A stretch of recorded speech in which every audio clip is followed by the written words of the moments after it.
Penyaluran bantuan sosial oleh pemerintah Kabupaten Tolikara melalui Dinas Sosial mendapat apresiasi dari masyarakat distrik terisolir, terutama Wari, Wina, Dou, Egiam, dan Dundu. Untuk kedua kalinya, bantuan BLT Sembako Program Keluarga Harapan (PKH) serta BLTS Kestra tahap 1 berhasil didistribusikan langsung ke wilayah yang selama ini sulit dijangkau.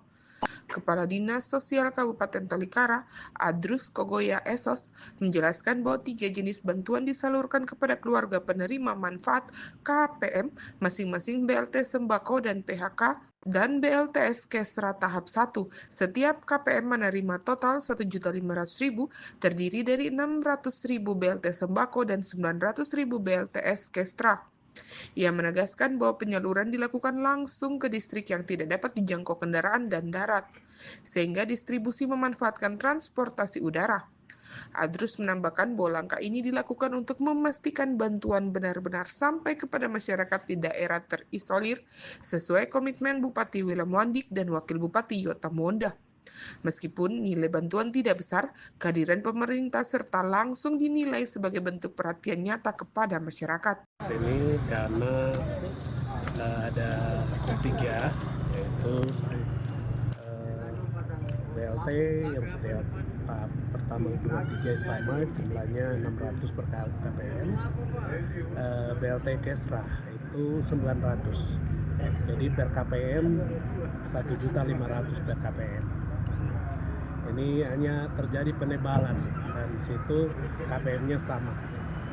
Maka hari ini kami pelayanan untuk Dou, Wari, Egiam, Dundu, dan Wina. Kami mau bantuan ini harus sampai ke KPM-KPM daerah-daerah yang harus kita supaya dan harus turun ke titik-titik yang ada. Itu harapan Bupati dan Wakil Bupati, dan hari ini kami sudah lakukan, beberapa daerah sudah masuk, dan kami tetap akan berikan pelayanan agar memutus rantai kemiskinan ini di Kabupaten. Dukungan datang dari tokoh masyarakat distrik Wari, Silas Tredo, yang menyebut bahwa selama puluhan tahun wilayah mereka tidak pernah mendapat berbagai bantuan pemerintah seperti dana desa, dana miskin maupun PKH. Ia menilai kebijakan penyaluran langsung ke distrik adalah terobosan penting yang membuat masyarakat bisa merasakan bantuan secara adil. Ia juga berharap pola distribusi langsung oleh TKSK, petugas PKH, dan Dinas Sosial dapat dipertahankan agar masyarakat tidak lagi tergantung pada kepala desa maupun kepala distrik di Karubaga. Menurutnya, cara ini memastikan bantuan tepat sasaran dan menghindari penumpukan warga di kota kabupaten. Dengan uang bantuan begini yang ada, tapi dari puluhan tahun sekarang sampai sekarang ini kita tidak pernah. Tapi hari ini rencana Tuhan dan Tuhan punya mau harus rakyat harus merasakan dana ini.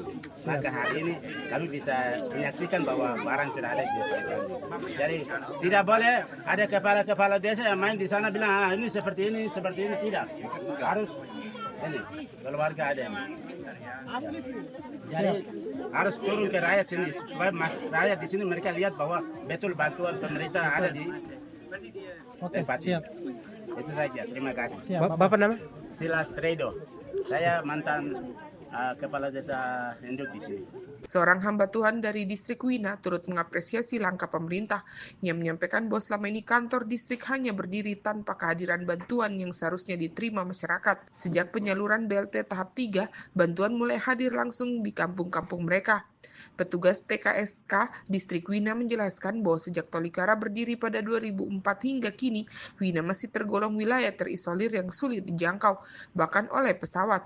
Banyak warga masih harus berjalan kaki 3 hingga 4 malam untuk mencapai Karubaga. Ia berharap pemerintah segera membuka akses jalan darat agar penyaluran bantuan dapat dilakukan lebih mudah dan cepat.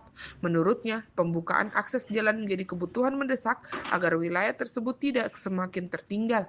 Dengan adanya jalur darat, distribusi bantuan seperti BLT dan PKH dapat dilakukan menggunakan kendaraan dan tidak lagi bergantung pada transportasi udara. Dari Kabupaten Tolikara, Yesi Riani, JTV mengabarkan.